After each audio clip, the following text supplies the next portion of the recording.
साल 2025 ने clear cut message दे दिया, एकदम क्लियर कट। बड़े स्टार्स को कह दिया है bye bye bye bye tata see you.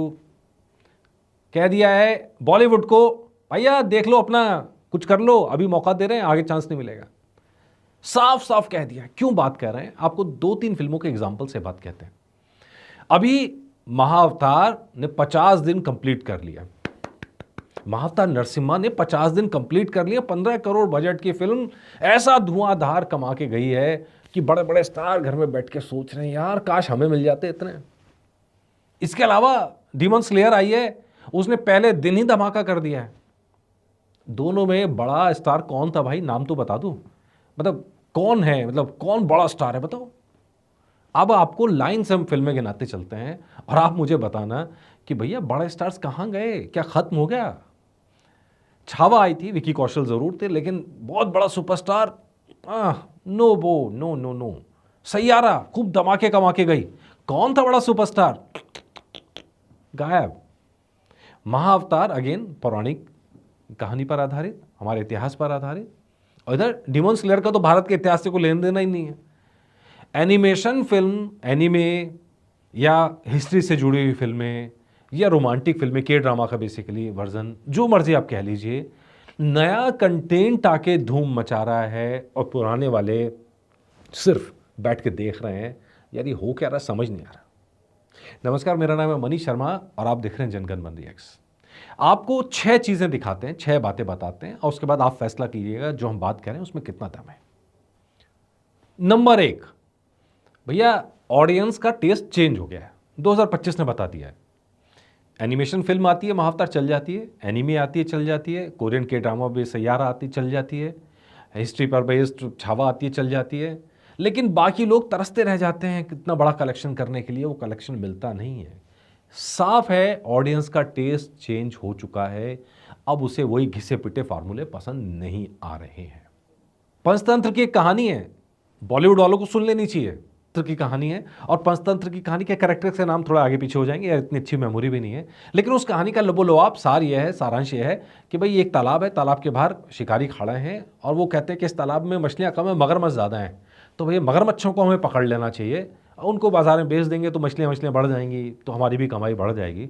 तो वो जाल डालने की तैयारी करते हैं, कहते हैं कल सुबह के जाल डालेंगे। तो दूरबुद्धि नाम का मगरमच्छ, 3 मगरमच्छ थे, दूरबुद्धि नाम का मगरमच्छ था, उसने कहते हुए सुना शिकारियों की भाई कल आएंगे। वो उसी समय पहला मौका मिलते तालाब से निकल के भाग गया। दूरबुद्धि था, दूर की सोचता था, दूरदृष्टि थी, सोच लिया उसने, निकल लिया।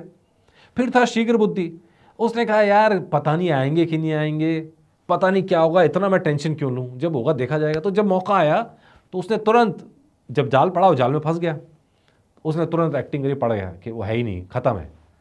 तो कहा भाई ये हमारे किस काम का, तो बिकेगा भी नहीं, छोड़ो इसको, छोड़ दिया वहीं पे। और पहला मौका निकलते निकल के भाग गया। लेकिन तीसरा था जिसको कहते हैं मूढ़ बुद्धि, वो मूढ़ बुद्धि वहीं पे बैठा हुआ था तालाब में, एक तो भाग गया, दूसरा पकड़ा गया, तीसरे को जब पकड़ा तो ना उसने पहले सोचा ना उस वक्त सोचा, उसने कभी सोचा ही नहीं, तो शिकारी उसको पकड़ के ले गए। भाई बॉलीवुड की हालत ये मूढ़ बुद्धि वाली हो रही है। दूर बुद्धि गायब हो गई है, शीघ्र बुद्धि कुछ है नहीं, और लॉन्ग रन में नहीं भी सोच पा रहे हैं, शॉर्ट टर्म में भी नहीं सोच पा रहे हैं। तो वही घिसे पिटे फार्मूले पे फिल्म बनाए जा रहे हैं कि यार हमारे चाचा जी बनाते थे, हमारे पापा जी फिल्म वैसी बनाते थे, हम वैसी बनाएंगे तो चल जाएगा। भैया नहीं हो रहा है, तो अगर यही करते रहेगा तो तुमसे ना हो पाएगा। नंबर 2 बात, बॉलीवुड वालों को या फिल्म इंडस्ट्री वालों को अब ये सोच लेना चाहिए कि टेस्ट चेंज हो गया है। प्लस जो रीजनल कंटेंट हैं, लोकल स्टोरीज हैं, चाहे आप इलाके से जुड़ी हुई कहानियाँ हों, वो चल रही हैं। जो कल्चरल कंटेंट है वो चल रहा है। मतलब अब इंडियन ऑडियंस जो है वो अपने कल्चर के बारे में ज़्यादा जागरूक हो गई। सनातन से आई हुई फिल्में ज़्यादा चल रही हैं। जो लोकलाइज स्टोरी आती है वो भी चल रही है। वो जो पुराना रोमांटिक फ्लेवर वाला तड़का था या पुराना एक्शन वाला फार्मूला था वो नहीं चल रहा है। तो भैया ये अब बॉलीवुड को सोच लेना चाहिए, समझ लेना चाहिए कि लोगों की टेस्ट चेंज हो गया है, उनका टेस्ट में ये बदलाव साफ साफ नजर आ रहे हैं और लगातार फिल्मों की जो सक्सेस है वो ये बता रही है। नंबर 3, अब तक माना यह जाता था कि जो एनिमेशन फिल्म है सिर्फ बच्चों के लिए फिल्में हैं, कि अब गणपति बापा पे फिल्म आ जाएगी तो चल जाएगी। लेकिन भैया उससे ऊपर भी एनिमेशन काम कर रहा है। जापान की डेमन स्लेयर ने दिखा दिया है, महाअवतार ने दिखा दिया है। इससे पहले हमने देखा कि और भी कई चीज़ें जो एनिमेशन से जुड़ी हुई हैं वो आके अच्छा कर रही हैं, इवन सोशल प्लेटफॉर्म्स पर भी अच्छा कर रही हैं।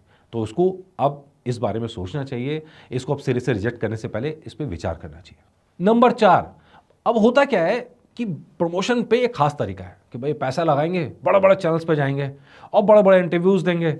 भैया ये तरीका अब काम नहीं कर रहा है, कितनी फिल्मों में देख लिया वो पुराना तरीका, शहर शहर जाके प्रचार करेंगे, लोग हाथ हिलाते हुए आएंगे, भीड़ मैनेज कर लेंगे, नाम आएगा स्टार का तो 1,000 लोगों को लाके इकट्ठा कर देंगे, मॉल भर जाएगा, फिर हाथ हिलाते हुए स्टार निकलेगा और सुपरस्टार टाइप का फील आ जाएगा।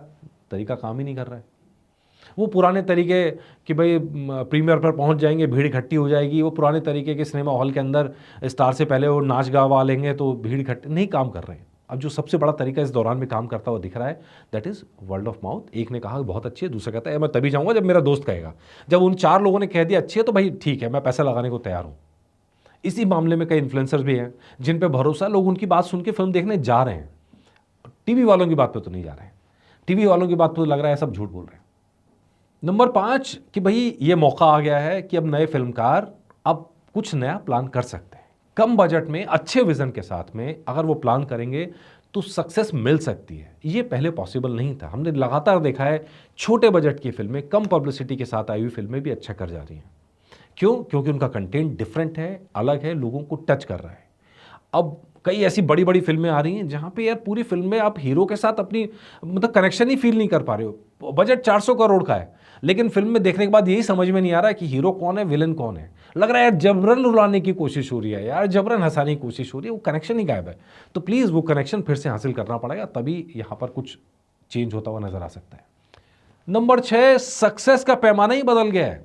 मतलब पहले ज़माने में होता था भाई कोई फिल्म कितने समय तक लगी रही, 40 हफ्ते, 50 हफ्ते, 25 हफ्ते, 50 हफ्ते, 100 हफ्ते, तो फिल्म तब पता लगती थी।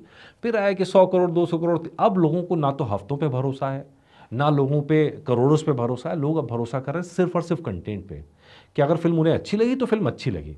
बॉक्स ऑफिस पर क्या रिजल्ट रह रहा है वो सारे फार्मूले धुल चुके हैं। अब बॉलीवुड को उनसे ऊपर नकली प्रमोशन पे छोड़कर अब कंटेंट पे ध्यान देना चाहिए। भाई सलाह यही है, वरना मूड मतियों की तरह मारे जाओगे। दूर बुद्धि में अगर काम करोगे तो लॉन्ग रन में सोच के अपना पैटर्न चेंज करने की कोशिश करो, जैसे साउथ ने किया। तीव्र बुद्धि में आप भाई आप जो नया कंटेंट क्रिएट करो उसमें तुरंत सा एक्शन लो, पब्लिक को जोड़ने की कोशिश करो, या जैसे आमिर खान करते हैं। आमिर खान एक अच्छा काम करते हैं, फिल्म रिलीज होने से पहले उसे पब्लिक को दिखाते हैं। तो कुछ इस तरह के काम करो, कुछ तो चेंज करना पड़ेगा, वरना तो भाई अंत समय सबका आता है। अनिश्चय अनिश्चय हर चीज़ नश्वर है, बदलती रहती है। तो बॉलीवुड का कभी ज़माना हुआ करता था, लेकिन अब उन्हें अपने बारे में सोचना पड़ेगा, नहीं तो फिर से मुँह की खानी पड़ेगी। आपकी इस बारे में क्या राय है मुझे कमेंट करके बताइएगा। नमस्कार।